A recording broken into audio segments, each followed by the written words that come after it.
दोस्तों, आपके अपने चैनल टाइम्स एक्सप्रेस ने जो खबर दिखाई थी उस पर मोहर लग गई है। जी हां, हमने कहा था भयंकर क्रॉस वोटिंग, और बिल्कुल क्रॉस वोटिंग का डर बीजेपी को अंदर खाने तक सता रहा है। जी हां, क्रॉस वोटिंग का डर इसलिए भी है क्योंकि उनकी अपनी पार्टी के एक कद्दावर नेता और सांसद ने एक ऐसा बयान दे डाला है जिसने बता दिया आरएसएस समर्थित सांसद कोई बड़ा फैसला ले सकते हैं और मोदी शाह समर्थित सांसद उनके साथ खड़े तो हैं, लेकिन सीपी राधाकृष्णन का उपराष्ट्रपति बनना इतना आसान नहीं है। इन सब के बीच दो बड़े झटके, जी हां, दक्षिण भारत से दो बड़े झटके बैक टू बैक बीजेपी को लगे। एनडीए को नहीं, बीजेपी को लगे हैं। भारतीय जनता पार्टी को इतना तगड़ा झटका लगा है जिसके बाद अब वो समझ नहीं पा रहे हैं क्या करें।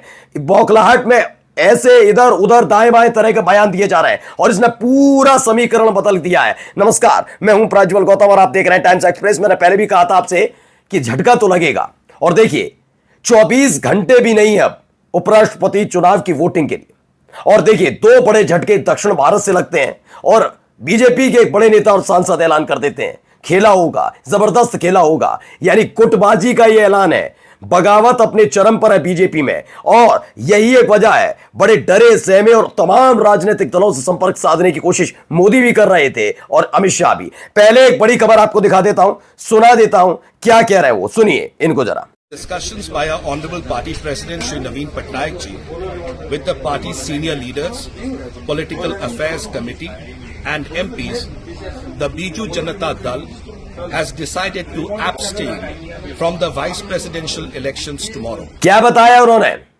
उन्होंने कह दिया है कि जो कल उपराष्ट्रपति पद का चुनाव होने जा रहा है, हम यानी बीजू जनता दल, हमारे 7 सांसद और हम पूरी तरह से एब्सेंट रहेंगे। बीजू जनता दल के 7 राज्यसभा सांसद हैं और 7 के 7 एब्सेंट रहने जा रहे हैं। बीजेपी को इससे बहुत उम्मीद थी। मैं लगातार आपको बता रहा था बीजद बहुत ज्यादा नाराज है एनडीए से। पहले तो समझ लीजिए बीजू जनता दल का इतिहास क्या है। दरअसल इनके पिता बीजू पटनायक पहले कांग्रेस के नेता थे, बाद में उन्होंने अलग हटकर पार्टी बनाई और उनकी जो छवि थी वो इतनी कारगर साबित हुई कि उसको भुनाने में पूरी मशक्कत के साथ लगे रहे खुद नवीन पटनायक, लंबे समय से उड़ीसा के मुख्यमंत्री। इनके साथ जो इस बार उड़ीसा के विधानसभा चुनाव में बीजेपी ने किया वो इसको भूल नहीं पाए। इन्होंने भी वोट चोरी के आरोप बीजेपी चुनाव आयोग से शिकायत की और बीजेपी पर लगाए। खास बात क्या है इनकी? खास बात यह है कि चाहे वो अटल अडवाणी वाली बीजेपी हो और केंद्र में एनडीए की सरकार हो, चाहे वो मोदी सरकार, मोदी अमित शाह वाली बीजेपी हो और केंद्र में मोदी सरकार हो, दो भी कोई भी स्थिति हो और एनडीए के हिस्सा हो या ना हो, हमेशा हर विधेयक के वक्त हमेशा इन्होंने हर विधेयक में समर्थन किया है। हमेशा ये मोदी सरकार के साथ खड़े रहे।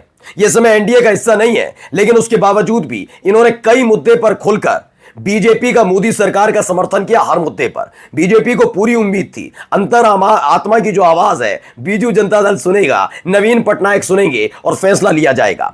लेकिन जैसे ही बीजू जनता दल की तरफ से ऐलान किया गया हमारे सांसद किसी भी कीमत पर उपराष्ट्रपति चुनाव में वोट कास्ट नहीं करेंगे, बीजेपी में हड़कंप मच गया है। क्योंकि इन्हीं नेताओं के जरिए जो क्रॉस वोटिंग बीजेपी के सांसद करने जा रहे हैं उसको लेकर माहौल बनाना है। पहली तो ये राजनीतिक पार्टी दिखाई बीजू जनता दल। अभी आपको मैं पूरा का पूरा सिनेरियो दिखाने जा रहा हूं, कैसे समीकरण पलट गया है, कहां पर बड़ा टेंट लगा है बीजेपी को। इसके साथ साथ अभी देखिए एक और खबर आई, केटीआर ने घोषणा की। ये केटी रामाराव है। कौन है केटी रामाराव मैं बताऊंगा। केटीआर ने घोषणा की कि बीआरएस उपराष्ट्रपति चुनाव में हिस्सा नहीं लेगी। ये केटीआर जो है ये दरअसल केसीआर के बेटे हैं, के चंद्रशेखर राव के बेटे हैं केटी रामाराव। पहले इनकी जो तेलंगाना राष्ट्र समिति हुआ करती थी, फिर भारतीय राष्ट्रीय समिति बना लिया इन्होंने, बीआरएस नाम बदल दिया है उसका, राष्ट्रीय स्तर की पार्टी के तौर पर। इनके 4 राज्यसभा सांसद हैं, 4 सांसद इनके। और इन्होंने भी क्या कहा, केटीआर ने घोषणा की कि वो बीआरएस उपराष्ट्रपति चुनाव में हिस्सा नहीं लेगी। इसकी कई वजह बताई जा रही है।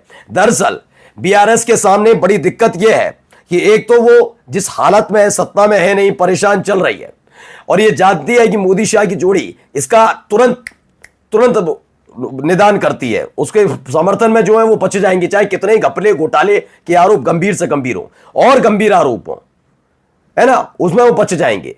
लेकिन अगर आपने इनकी आलोचना कर दी, इनके खिलाफ चले गए, तो आप बचेंगे नहीं, चाहे आपकी कोई गलती क्यों ना हो। इसीलिए पहले यह लग रहा था कि शायद एनडीए के समर्थन में चले जाए, लेकिन हो गया है उल्टा। इनके सामने दिक्कत यह भी है कि जो बीआरएस है, बीआरएस के सामने दिक्कत है कि वहां पर एक उपचुनाव होने जा रहा है। क्यों? अगले महीने ही जुबली हिल्स विधानसभा का उपचुनाव है, वहां पर मुस्लिम मतदाता भारी तादाद में है। यह भुनाया जाएगा कि बीआरएस ने कैसे धोखा दिया और चाहिए तो मुस्लिम मतदाताओं के वोट, लेकिन जब बात आई बी सुदर्शन रेड्डी को चुनने की, जो खुद आंध्र प्रदेश से आते हैं, वो आंध्र प्रदेश जो तेलंगाना और आंध्र प्रदेश एक थे, उसी आंध्र प्रदेश से आने वाले बी सुदर्शन रेड्डी के खिलाफ जाकर केसीआर की पार्टी ने, केटीआर की पार्टी ने, बीआरएस ने वोट कास्ट किया है, तो यहां चुनाव वो हार सकते हैं। इसीलिए यह माना जा रहा है कि दोनों पार्टियां अलग हटी हैं। अब इन दोनों पार्टियों के अलग हटने से क्या समीकरण बनेगा दिखाऊंगा, लेकिन सबसे पहले देखिए, निशिकांत दुबे अहंकारी है, संसद पर नियंत्रण चाहता है, झूठी जानकारी फैलाता है। यह कोई और नहीं कह रहे, राजीव प्रताप रूडी ने इशारों में और संकेतों में कठोर शब्द का इस्तेमाल किया है। राजीव प्रताप रूडी कौन? राजीव प्रताप रूडी वही जिन्होंने मोदी शाह को पहले एक ही झटके में धूल चटा दी। इंडिया गठबंधन के साथ साथ बीजेपी के जो सांसद है, उन्होंने क्रॉस वोटिंग करके राजीव प्रताप रूडी को कॉन्स्टिट्यूशनल क्लब का चुनाव जितवाया। अभी हाल ही में एक इंटरव्यू चल रहा था और निशिकांत दुबे जो उनकी ही पार्टी के सांसद हैं, बड़बोले सांसद है, बात अलग है, लेकिन फिलहाल निशिकांत दुबे जिस तरह की बातें करते हैं उसको लेकर खुद राजीव प्रताप रूडी का यही कहना है, झूठी खबरें फैलाना, झूठी बातें फैलाना, जानकारी देना, संसद पर नियंत्रण रखना, अंटशंट बातें करके और अहंकार, ये निशिकांत दुबे के 3 हथियार हैं। ये कौन कह रहा है? राजीव प्रताप रूडी। यानी अंदर खाने सिर्फ टफल है, क्रॉस वोटिंग होगी, पक्का होगी। लेकिन उम्मीद किन से थी?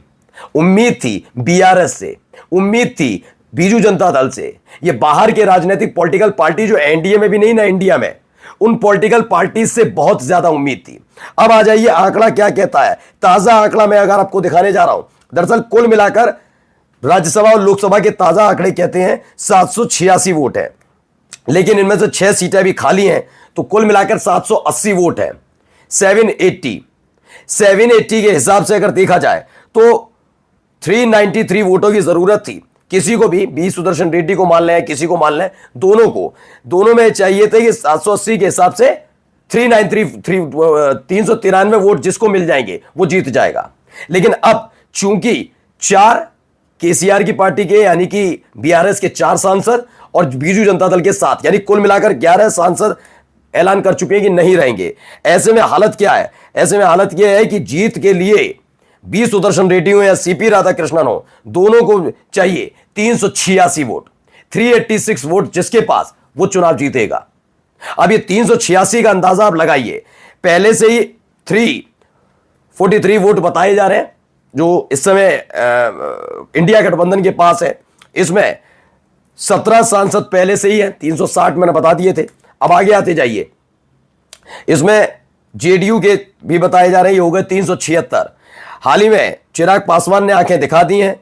इसके साथ साथ 7 शिंदे की पार्टी के, और आ जाइए इसमें 3 जयंत चौधरी की पार्टी के। 391 तो ऐसे ही हो जाते हैं अगर बीजू जनता दल और केसीआर साथ नहीं आते हैं तो भी।